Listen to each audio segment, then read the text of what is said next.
Hello everyone, I welcome you all once again to my education channel Prabhavi Education Hub. And in this video we are going to discuss about fundamental duties. This is chapter 9 and this is a very small chapter, बहुत छोटा है. तो Indian polity का हम लोग series शुरू करके ninth chapter पे पहुंच चुके हैं. इंडियन पॉलिटी, ठीक है. अगर आप यूपीएससी की तैयारी करते हैं या फिर सिविल सर्विसेज किसी भी स्टेट की, ठीक है, तो आपको ये बहुत ही ज़्यादा बेनिफिशियल होने वाला है. बिकॉज मेरा मोडस ऑपरेंडी जो है, काम करने का तरीका है, जो पढ़ाने का तरीका है, वो ये है कि मैं बहुत ही कॉम्प्रिहेंसिव पढ़ाऊँ, ठीक है, आपको अच्छे से समझ में आए, ठीक है, कॉम्प्रिहेंसिव हो एंड आपको नोट्स भी मिल जाए. तो पीडीएफ आपको लास्ट में जब कोर्स कंप्लीट होगा, जैसा कि मेरा पहला कोर्स था इंडियन इकोनॉमी का, जो कि बहुत ही ज़बरदस्त रिस्पॉन्स अभी ले रहा है और 57 आवर्स का ये कोर्स है एंड पीडीएफ भी अवेलेबल है इसका. तो ये कोर्स ज़बरदस्त कोर्स है. अगर इंडियन इकोनॉमी को अगर आप 5 दिन टारगेट लेते हो, 5 दिन में ख़त्म करना चाहते हो, easily you can do it, बहुत आसानी से. एंड मैंने बताया भी, एक वीडियो है how to prepare economics in 5 days, ठीक है, बाय माई वीडियोज़. तो वो आप देखना ज़रूर एंड एक बार देखो उसको, मैं रिकमेंड करूँगा आपको, ज़रूर देखो. इकोनॉमिक्स से अगर आपको थोड़ा सा भी डर है, भाई साहब, डर को तो मैं निकाल के फेंक दूँगा, बिल्कुल 100% गारंटी है. अब हम पढ़ेंगे फंडामेंटल ड्यूटी. चैनल पे अगर आप नए हैं तो बेल आइकन को प्रेस कर लेना ताकि नोटिफिकेशन मिले. इससे पहले सब्सक्रिप्शन करना होगा तो सब्सक्राइब कर लेना चैनल को, बहुत इंपॉर्टेंट है, ताकि आपको नोटिफिकेशन मिलता रहे. जब आप बेल आइकन को दबाओगे तो नोटिफिकेशन मिलेगा. सब्सक्राइब करके बेल आइकन को प्रेस करना है, ठीक है. अगर आप कंटिन्यूस क्लासेस लेनी है, अगर नहीं लेनी है तो भाई कोई प्रॉब्लम नहीं है. तो चलिए शुरू करते हैं. Point wise my style is point wise मैं बताता हूँ. तो पहला पॉइंट यहाँ पे आपको दिख रहा है, original constitution contained only the fundamental rights, no fundamental duties. तो ओरिजिनल जो कॉन्स्टिट्यूशन है हमारा था, इनफैक्ट अभी तो हमने उसमें बहुत कुछ ऐड कर दिया है, उसमें only and only fundamental rights ही है, उसमें फंडामेंटल ड्यूटीज़ नहीं है. एंड मोर ओवर अगर बात करें बड़ी बड़ी कंट्रीज़ की, बड़ी बड़ी डेमोक्रेटिक कंट्रीज़ की, जैसे कि यूएसए, एक एग्जाम्पल पे, एक्सेप्ट जापान के कॉन्स्टिट्यूशन की अभी बात नहीं कर रहे हैं, जो बड़ी बड़ी कंट्रीज़ की कॉन्स्टिट्यूशन है, जैसे कि यूएसए के एग्जाम्पल लेते हैं. इन बड़ी बड़ी कॉन्स्टिट्यूशन डेमोक्रेटिक कंट्री में किसी में भी फंडामेंटल ड्यूटीज़ उसका इंटीग्रल पार्ट नहीं है, फंडामेंटल ड्यूटीज़ नहीं है. तो हमारी कंट्री में भी नहीं था, कोई इसमें आश्चर्य की बात नहीं थी, हमने लेकिन बाद में ऐड कर दिया. और ऐड करने वाली सरकार थी कांग्रेस ने ऐड किया.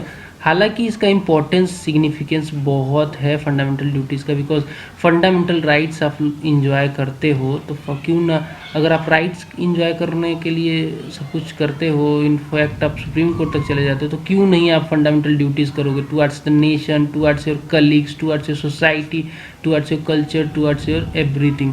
तो फंडामेंटल ड्यूटीज़ भी होनी चाहिए ना, towards the nature, towards the environment. There are lot of fundamental duties, वो सब डिस्कस करेंगे, ठीक है. तो मैं ये बता रहा हूँ इस पॉइंट में कि भाई किसी भी बड़े डेमोक्रेटिक कंट्री में नहीं है, लेकिन सोशलिस्टिक जो कंट्रियाँ हैं, सच एज यूएसएसआर, अर्स्ट वाली यूएसएसआर, जहाँ से हमने ये सोर्स भी लिया है, वहाँ पे फंडामेंटल ड्यूटी है, उनका पार्ट है, इंटीग्रल पार्ट है. तो original constitution contained only fundamental rights but not fundamental duty, but duties of the state है. हमारे कॉन्स्टिट्यूशन में फंडामेंटल ड्यूटीज़ नहीं है, लेकिन ड्यूटीज़ ऑफ द स्टेट है, जिसको हमने directive principle of state policy में रखा है. यहाँ पे इसमें क्लियर कट प्रोविजंस है कि स्टेट को क्या करना है, स्टेट को क्या स्टेप्स लेने हैं, स्टेट को किन आइडियल्स पे काम करना है, ठीक है. तो ये सारी बातें यहाँ पे है. अब बात करें 1976 की, तो हमने फंडामेंटल ड्यूटीज़ को ऐड कर दिया अपने कॉन्स्टिट्यूशन में, ठीक है. Fundamental duties of citizens were added and in 2002 one more fundamental duty was added by an amendment. And if you talk about from where we get the inspiration, कहाँ से हम इंस्पायर्ड हुए कि हम अपने कॉन्स्टिट्यूशन में फंडामेंटल ड्यूटीज़ को add करें, तो उसका नाम है अर्स्टवाइल यूएसएसआर. क्योंकि यूएसएसआर अब नहीं है तो अब रसिया है, लेकिन अर्स्टवाइल यूएसएसआर हुआ करता था. तो उसमें बहुत सारी कंट्रीज़ थी, ठीक है, उसमें बहुत सारी कंट्रीज़ हिस्सा थी, उसका पार्ट था, सीट यूज होता था यूएसए और यूएसएसआर के बीच में. ये बात अलग है, यहाँ पे नहीं डिस्कस करेंगे. तो यहाँ से हमने इंस्पिरेशन लिया है. एंड यूएसएसआर है क्या? यूएसएसआर एक सोशलिस्टिक कंट्री है। तो सोशलिस्टिक कंट्री में कंट्रीज़ का मानना होता है, इनकी जो आइडियोलॉजी होती है सोशलिज्म की, ये कहते हैं कि भाई आप राइट लेते हो तो आपकी ड्यूटीज़ भी होनी चाहिए। आप राइट एंजॉय करते हो किसी कंट्री में तो आपकी कुछ ड्यूटीज़ भी होनी चाहिए। ठीक है, अब हम बात करें अगर जापान कॉन्स्टिट्यूशन की, तो जापान कॉन्स्टिट्यूशन परहैप्स एक सिंगल डेमोक्रेटिक कॉन्स्टिट्यूशन है, जहाँ पे हमने देखा है कि उनका फंडामेंटल ड्यूटीज़ उनका इंटीग्रल पार्ट है। और हमारी भी एक कंट्री अभी हो चुकी है जिसमें फंडामेंटल ड्यूटीज़ है। ये सब थोड़ा सा हिस्टोरिकल बैकग्राउंड था इसका, जो कि आप थोड़ा सा मज़ा आता है सुनने में समझने में। नेक्स्ट पॉइंट है स्वरण सिंह कमेटी। यही वो कमेटी थी जिसके रिकमेंडेशन पे फंडामेंटल ड्यूटीज़ हमारी संविधान में ऐड की गई। ये किसने बिठाया था? तो इंदिरा गांधी गवर्नमेंट ने 1976 में। इमरजेंसी कब से कब तक थी? तो 1975 से 1977 तक इमरजेंसी थी। और इसी दौरान स्वरण सिंह को बोला गया कि आप एक कमेटी को हेड कीजिए और रिकमेंड कीजिए हमें कि फंडामेंटल ड्यूटीज़ पे क्या किया जा सकता है। तो ये किस लिए नीड एंड नेसेसिटीज़ की आई? बिकॉज इंटरनल इमरजेंसी थी, तो इंदिरा गांधी को कुछ फंडामेंटल ड्यूटीज़ लगानी थी लोगों की। ठीक है, इंदिरा गांधी को लग रहा था कि लोग अपनी ड्यूटीज़ नहीं करते, बस राइट्स मांग रहे हैं। एनीवे, एंड स्वरण सिंह ने रिकमेंड किया कि भाई इंक्लूड कर दो एक सेपरेट चैप्टर कॉन्स्टिट्यूशन में, सेपरेट चैप्टर डाल दो। उस चैप्टर को डाल के और बेसिकली इंक्लूड कर दो फंडामेंटल ड्यूटीज़ को। तो कांग्रेस गवर्नमेंट सेंटर में थी उस समय और इसको एक्सेप्ट कर लिया कांग्रेस गवर्नमेंट ने।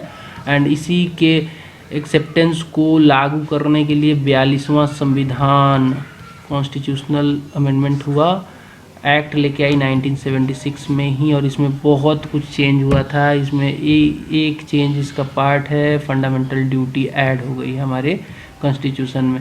एक नया पार्ट ऐड किया गया जिसको पार्ट 4A कहा गया, पार्ट 4A यहाँ पे देख सकते हो।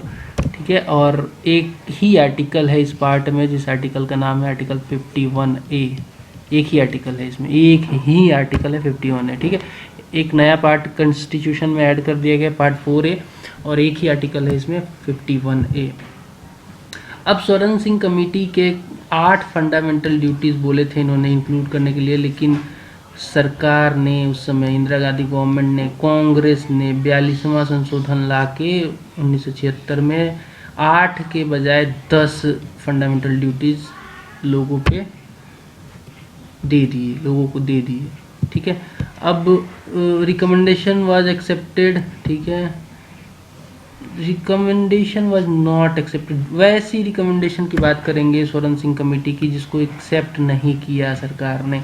क्या क्या थी? तो इन्होंने बोला था स्वरण सिंह कमेटी ने कि पेनाल्टी भी होनी चाहिए, पेनाल्टी एंड पनिशमेंट का भी प्रोविज़न होना चाहिए अगर कोई बंदा नॉन कंप्लायंस करता है फंडामेंटल ड्यूटीज़ का, या फिर रिफ्यूज़ करता है कोई भी ड्यूटी करने से या फिर ऑब्जर्व करने से। ठीक है, तो पेनाल्टी होनी चाहिए, इसको नहीं एक्सेप्ट किया गया। देन इन्होंने बोला था कि लॉ भी, जो भी नो लॉ इम्पोजिंग सच पेनाल्टी, अगर मान लो कोई लॉ लेके आते हैं जो कि पेनाल्टी एंड पनिशमेंट के लिए है, उसको कोर्ट में भी क्वेश्चन नहीं किया जाएगा, सुप्रीम कोर्ट में क्वेश्चन नहीं किया जाएगा on the ground of infringement of any fundamental rights. अगर वो फंडामेंटल राइट को भी वायलेट करता है on the ground of repugnancy any other provision of constitution, या तो फंडामेंटल राइट को वो वायलेट कर रहा है या फिर कोई और भी प्रोविज़न है जिसको वो वायलेट कर रहा है, तब भी सुप्रीम कोर्ट में वो मुद्दा नहीं जाएगा, जुडिशियल रिव्यू का पावर नहीं रहेगा सुप्रीम कोर्ट को। तो ये सारी बातें कही थी इन्होंने जिसको एक्सेप्ट नहीं किया गया। एक और बात कही थी, रिकमेंडेशन किया था स्वरण सिंह की कमेटी ने। इन्होंने बोला कि टैक्स पेमेंट की जो ड्यूटी है उसको फंडामेंटल ड्यूटी सिटीजनशिप की करनी चाहिए। ड्यूटी टू पे taxes should also be fundamental duty of the citizen, इसको भी इंक्लूड नहीं किया सरकार ने। ठीक है, अब आगे बढ़ते हैं और देखते हैं कि लिस्ट ऑफ फंडामेंटल ड्यूटीज़ हैं क्या, वो कौन से लिस्ट है जो कि हमें हमारी ड्यूटीज़ हैं एज ए सिटीजन, ड्यूटी है एज ए सिटीजन, क्या क्या है वो जानना बहुत ज़रूरी है। तो एक ही आर्टिकल है भैया, आर्टिकल 51 है, इसी में सब कुछ बताया गया है। तो कहता है कि लोगों को, citizen shell abide by citizens to abide by the constitution and respect the its ideals and institutions। पहला है ये, ठीक है। कॉन्स्टिट्यूशन में आपकी सच्ची निष्ठा होनी चाहिए और इसके आइडियल्स और इंस्टीट्यूशन को आपको रेस्पेक्ट करना है, अबाइड बाई करना है, मतलब इसको फॉलो करना है, ठीक है, इसको आपको अबाइड करना है, ठीक है। नेक्स्ट है the national flag and national anthem को भी आपको अबाइड करना है। To cherish and follow the noble ideals of the inspired the national struggle for freedom, ये दूसरा फंडामेंटल ड्यूटी है, ठीक है। To uphold and protect the sovereignty, unity and integrity of India, तो ये सोवरेनिटी बहुत इंपॉर्टेंट वर्ड है। Sovereignty का मतलब होता है कि इंडिया के ऊपर, इंडिया के लोगों के ऊपर कुछ भी नहीं है। इंडिया जो चाहे, इसके लोग जो चाहे वही करेंगे, कोई दूसरा नेशन इसमें कोई इंटरफेरेंस नहीं कर सकता है, वो चाहे कितना भी ताकतवर हो, कुछ भी हो। हमारी यूनिटी को हमें अपहोल्ड करना है, उसे बनाए रखना है। इंटीग्रिटी को हमें, सत्यनिष्ठा जो है इंडिया की, उसको भी हमें बनाए रखना है। नेक्स्ट है यहाँ पे to defend the country and render national service when called upon to do so. मान लो कभी लड़ाई छिड़ गई या फिर मान लो कि कोई आपदा आ गई, कुछ भी हो गई जहाँ पे नेशनल सर्विस चाहिए, हर बंदे का कंट्रीब्यूशन इंपॉर्टेंट है, तो वहाँ पे आपको एज ए डिफेंड करने के लिए कंट्री को जाना पड़ेगा, ये हमारी ड्यूटी है। To promote harmony and the spirit of common brotherhood amongst all people of India, transcending religious, linguistic, regional और sectional diversities and to renounce practices derogatory to dignity of women. तो इस fundamental duty में हमें ये करना है। देखिए country है बहुत डाइवर्सिफाइड, यहाँ हर 17 किलोमीटर में लैंग्वेज चेंज हो जाता है, हर कुछ डिस्टेंस पे खाना चेंज हो जाता है, बहुत डाइवर्सिटी है, रिलीजियस डाइवर्सिटी, कास्ट डाइवर्सिटी, गरीब अमीर। इस डाइवर्सिटी को बनाए रखने के लिए हमें ब्रदरहुड फैलाना है, हमें वुमेन्स को रिस्पेक्ट करना है, उनकी डिग्निटी को रिस्पेक्ट करना है, बहुत सारी बातें।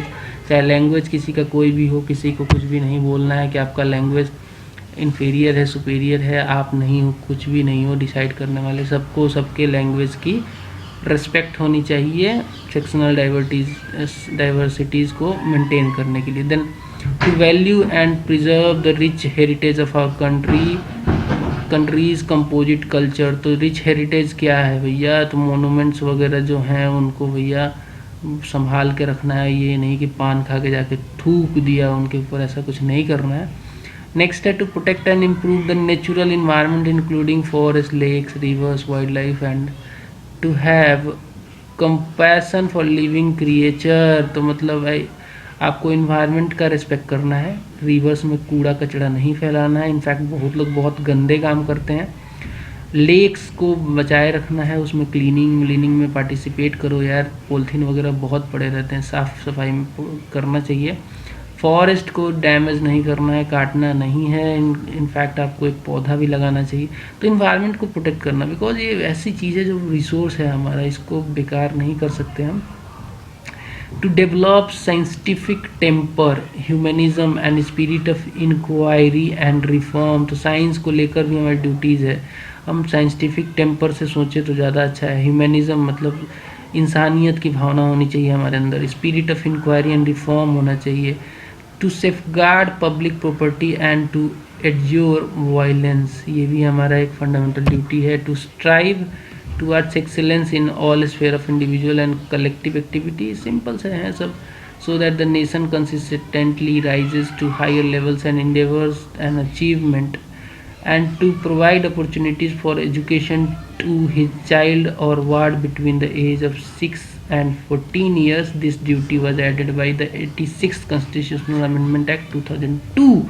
देखिए जो भी पेरेंट्स हैं, जिस भी घर में बच्चा है 6 से 14 साल के बीच में, उनको इंडेवर करना है, उनको कोशिश करनी है, उनको सब कुछ वो प्रोवाइड कराना है जिससे कि उनकी अपॉर्चुनिटी, बच्चों को अपॉर्चुनिटी मिल सके एजुकेशन की। ये भी इनकी ड्यूटी है, इसको बहुत लेट ऐड किया गया था। 86 कॉन्स्टिट्यूशनल अमेंडमेंट एक्ट जो कि 2002 में आया था, उसके द्वारा ये ऐड किया गया था। एनीवे आगे थोड़ा बढ़ते हैं, ये तो ड्यूटीज़ जान ली आपने, अब जानते हैं कि फ़ीचर क्या है हमारे फंडामेंटल ड्यूटीज़ के। तो देखिए कुछ मोरल ड्यूटीज़ है, सच एज कि to cherish and follow the noble ideals that inspired the national struggle for freedom, इसको एक moral duties माना जाता है. civic duties जैसे कि to abide by constitution, respect ideals and institutions, ये सब civic duty है आपकी. जो वैल्यूज हैं जो हमारी ड्यूटीज़ में बेसिकली जो ड्यूटी है वो बेसिकली उनका बेसिस जो है वो वैल्यूज़ है, जो कि पार्ट है इंडियन ट्रेडिशन का, माइथोलॉजी का, रिलीजन का, प्रैक्टिस का, इन सब का जो वैल्यू है वही बेसिस है हमारे फंडामेंटल ड्यूटीज़ का. जैसे कि आप देख लीजिए अब इंडियन ट्रेडिशन मतलब कि जो लैंग्वेज है आपको रिस्पेक्ट करना है, जो कल्चर है उसको रिस्पेक्ट करना है. तो ये कहीं ना कहीं इन्हीं सब बेसिस पे Indian tradition, Indian mythology, Indian religion, Indian practices, इन्हीं सब बेसिस पे आपकी फंडामेंटल ड्यूटीज़ डिसाइड की गई हैं. द नेक्स्ट है कन्फाइंड टू सिटीजन्स ओनली. तो फंडामेंटल ड्यूटीज़ जैसा कि अगर फंडामेंटल राइट्स की बात करें तो वो दोनों के लिए होती है, कई बार वो सिटीजन और फॉरेनर्स दोनों के लिए होती है, लेकिन सिटीजन्स जो ड्यूटी होती है वो ओनली एंड ओनली सिटीजन्स के लिए होती है. ये इसमें फॉरेनर्स के लिए कोई ड्यूटीज़ नहीं है. ये भी नॉन जस्टिसेबल है, मतलब इसके लिए आप इसको फॉलो कराने के लिए आपको लीगली फोर्स नहीं किया जा सकता, नॉन जस्टिसेबल है, ठीक है. And no legal sanction against their violation, कोई लीगल सैंक्शन नहीं है अगर वायलेट करते हो तब भी कई लोग वायलेट करते हैं. However parliament is free to enforce them by suitable legislation, मतलब पार्लियामेंट के पास पावर है कि वो जब चाहे तब इस पे लेजिस्लेशन ला के आपको पनिश भी कर सकती है, ठीक है. लेकिन अभी तक मतलब बहुत सारे एक्ट तो आप पार्लियामेंट ने बनाया ही है पनिश करने के लिए, ड्यूटी आप नहीं करते हो. तो अब बात करेंगे क्रिटिसिज्म को, थोड़ा क्रिटिसाइज भी करना फंडामेंटल ड्यूटीज़ को ज़रूरी है. कैसे क्रिटिसिज्म है, तो भाई जो क्रिटिक्स हैं वो कहते हैं कि इट्स नॉट एग्जॉटिव, मतलब कि कई सारी जो इम्पोर्टेंट ड्यूटीज़ होनी चाहिए लोगों की उसे इसमें ऐड ही नहीं किया गया. जैसे कि कास्टिंग वोट एक इम्पॉर्टेंट ड्यूटी होनी चाहिए, ये यहाँ पे नहीं है. कई लोग मन करता है तो वोट देते हैं, नहीं मन करता नहीं देते हैं. तो इसको कई सारे इम्पॉर्टेंट ड्यूटीज़ को यहाँ पे इंक्लूड नहीं किया गया है. नेक्स्ट है paying taxes. In fact Soren Singh committee का भी रिकमेंडेशन था, इसको भी यहाँ पे इंक्लूड नहीं किया गया था. फैमिली प्लानिंग अगेन ये एक फंडामेंटल ड्यूटी होना चाहिए, इसको भी फंडामेंटल ड्यूटी से बाहर रखा गया है. कहीं ना कहीं दूसरा जो बेसिस है क्रिटिसिज्म का वो है वेगनेस इसका, एम्बिगियस, डिफ़िकल्ट टू अंडरस्टैंड. जैसे कई सारे वर्ड्स हैं. नोबल आइडियल्स, आप क्या समझते हैं नोबल आइडियल्स का मतलब क्या समझते हैं, मुझे कमेंट सेक्शन में बताना है ना. वेग नोबल आइडियल्स, कंपोजिट कल्चर क्या है, कैसे डिफाइन करोगे. तो ये वेग टर्म्स है जो कि कॉमन मैन को समझ में कम आती हैं, नहीं आती हैं कई बार. साइंटिफिक टेम्पर, ये क्या है भाई, ये भी थोड़ा बताना मुझे, ठीक है. ये सब ऐसे वर्ड्स हैं जो कि वेग है, मतलब आम आदमी की समझ में नहीं आएंगे. डेफिनेटली मैं मानता हूँ कि आप समझ जाओगे, ऐसी कोई बात नहीं. नोबल आइडियल्स क्या है, मतलब जो कॉन्स्टिट्यूशन में आइडियल्स जो कॉन्स्टिट्यूशन मेकर ने रखे वो नोबल आइडियल्स हैं. लेकिन एनीवे मतलब कई लोगों को समझ में नहीं आएंगे, तो इसलिए वेग, एम्बिगियस एंड डिफ़िकल्ट कहा गया है. क्रिटिक्स ये भी मानते हैं कि इसे कोड ऑफ मोरल प्रीसेप्ट की तरह देखा जाए तो ज़्यादा अच्छा है, due to their non justiciable character. Because अगर मोरली बंदा चाहे तभी करेगा, नहीं चाहे तब कोई प्रॉब्लम नहीं है, बिकॉज ये नॉन जस्टिसिएबल है. देन अब बात करेंगे कुछ सिग्निफिकेंस की. इतने क्रिटिक्स होने के बावजूद भी फंडामेंटल राइट्स के बहुत सारे सिग्निफिकेंस भी हैं, तो इसे जान लेते हैं भाई. ये कहीं ना कहीं जो पहला इसका सिग्निफिकेंस है वो ये है कि ये रिमाइंड कराता है लोगों को कि भाई आप राइट तो इन्जॉय करते हो लेकिन आपकी कुछ ड्यूटीज़ भी हैं. तो उन ड्यूटीज़ को, जैसे नेशन के लिए आपकी ड्यूटी क्या है, इन्वायरमेंट के लिए आपकी ड्यूटी क्या है, आपके कलीग्स, आपकी सोसाइटी के लिए क्या ड्यूटी है, इसमें ये सारा प्रावधान है. तो ये रिमाइंड भी कराता है. तो ये अच्छी बात है कि भाई फंडामेंटल राइट्स एंजॉय करते करते आपको ये याद दिलाता है कि आपकी कुछ ड्यूटीज़ भी हैं. नेक्स्ट है वार्निंग देता है ये against the anti national and anti social activities such as कि कई लोग जो फ्लैग को अपने पैरों तले दबा देते हैं, आग लगा देते हैं, कई लोग देश को एंटी नेशनल एक्टिविटी करते हैं. तो ये कहीं ना कहीं वार्निंग देता है कि भाई ये गलत है, ये आपकी फंडामेंटल ड्यूटी का पार्ट है कि आपको रिस्पेक्ट करना है इन सब चीज़ों का. एंटी नेशनल नहीं बनना है, एंटी सोशल एक्टिविटीज़ नहीं करनी है. ये कहीं ना कहीं सोर्स ऑफ इंस्पिरेशन भी है. अगर बात करें तो ये कहीं ना कहीं हेल्प करता है लोगों को एक्टिव पार्टिसिपेंट्स बनने में. लोग इंस्पायर होते हैं फंडामेंटल ड्यूटी से, उनको लगता है कि भाई हम भी एक्टिव पार्टिसिपेंट्स बने सरकार की एक्टिविटीज़ में तो ज़्यादा अच्छा रहेगा. ये हेल्प करता है कोर्ट्स को कि कोर्ट यहाँ पे जैसे कि सुप्रीम कोर्ट में उन्होंने 1992 में ये बोला था कि जो भी लॉ बनेगा और वैसा लॉ जो बनेगा जो कि फंडामेंटल ड्यूटी को इफ़ेक्ट देने के लिए बनाया जा रहा है पार्लियामेंट के लिए, वो चाहे भले आर्टिकल 19 आर्टिकल 14 को ही वॉयलेट क्यों ना करे, फिर भी वो अनकॉन्स्टिट्यूशनल नहीं होगा। तो कहीं ना कहीं ये कोर्ट को एक ग्राउंड देता है एग्जामिन करने को, डिटरमाइन करने को constitutional validity of law. And ये जो फंडामेंटल ड्यूटीज़ होती है, ये सर पार्लियामेंट चाहे तो लॉ बना के इसको इन्फोर्स भी करा सकती है, आपको पनिश भी कर सकती है पार्लियामेंट चाहे तो। नेक्स्ट है यहाँ पे इंदिरा गांधी ने इसके इम्पोर्टेंस के बारे में ये बोला था कि इसका जो इंक्लूजन होगा, चूँकि इंदिरा गांधी ने ही इसको इंक्लूड करवाया था, यही सरकार थी उस समय, तो इन्होंने बोला था कि इनका जो इंक्लूजन होगा फंडामेंटल ड्यूटीज़ का, वो कहीं ना कहीं स्ट्रेंथन करेगा डेमोक्रेसी को। बिकॉज जैसे कि लोग इंजॉय कर रहे हैं अपने राइट्स को, तो अगर वो ड्यूटीज़ भी अगर इंजॉय करने लगे, इनफैक्ट करने लगे ड्यूटीज़, तो कहीं ना कहीं डेमोक्रेसी स्ट्रांग हो जाएगी। जैसे कि ब्रदरहुड की भावना फैलाना, नेशनल रिस्पेक्ट, कॉन्स्टिट्यूशन के प्रति रिस्पेक्ट, आपका नेशनल फ्लैग के प्रति रिस्पेक्ट, इन्वायरमेंट के प्रति आपकी कुछ ड्यूटीज़, ये सारी ड्यूटीज़ आप करने लगोगे तो कहीं ना कहीं डेमोक्रेसी और निखर के आएगी। जनता गवर्नमेंट जो कि कंटिन्यूसली अगेंस्ट में थी इन सब चीज़ों के अमेंडमेंट्स के को लेकर, लेकिन बाद में मोरारजी देसाई की सरकार जब आई थी, इंदिरा सरकार गिरी थी पोस्ट इमरजेंसी पीरियड में, तो इन्होंने इसको ख़त्म नहीं किया, फंडामेंटल ड्यूटीज़ को ख़त्म नहीं किया। इससे भी आप समझ सकते हैं कि जो पार्टी कंटिन्यूसली अपोज कर रही थी एंड जिसने 42nd अमेंडमेंट एक्ट को इनइफेक्टिव करने के लिए 43rd 44th और कई सारे अमेंडमेंट एक्ट बनाए ताकि इनको इनइफेक्ट किया जाए, इन्होंने बेसिकली इतने सारे इनइफेक्टिव काम करने में फंडामेंटल ड्यूटीज़ को उससे बाहर रखा, इसको इनइफेक्टिव नहीं किया और इसको एनल नहीं किया, इसको ख़त्म नहीं किया, तो अच्छी बात है। वर्मा कमेटी का ऑब्जर्वेशन आया 1999 में, ये कमेटी बनी थी कि फंडामेंटल ड्यूटी पे आप ऑब्जर्वेशन दीजिए। तो इन्होंने बोला कि कई सारे लीगल प्रोविज़न तो ऑलरेडी हैं जो इम्प्लीमेंट करवाते हैं हमारे कुछ फंडामेंटल ड्यूटीज़ को। तो इन्होंने बोला कि prevention of insults to the national honour act 1971, ये एक ऐसा एक्ट है जो कि प्रिवेंट करता है डिसरिस्पेक्ट टू द कॉन्स्टिट्यूशन। जो भी कॉन्स्टिट्यूशन को डिसरिस्पेक्ट करते हैं उनके लिए यहाँ पे सज़ा का प्रावधान है, फ्लैग या फिर एंथम को अगर वो डिसरिस्पेक्ट करते हैं।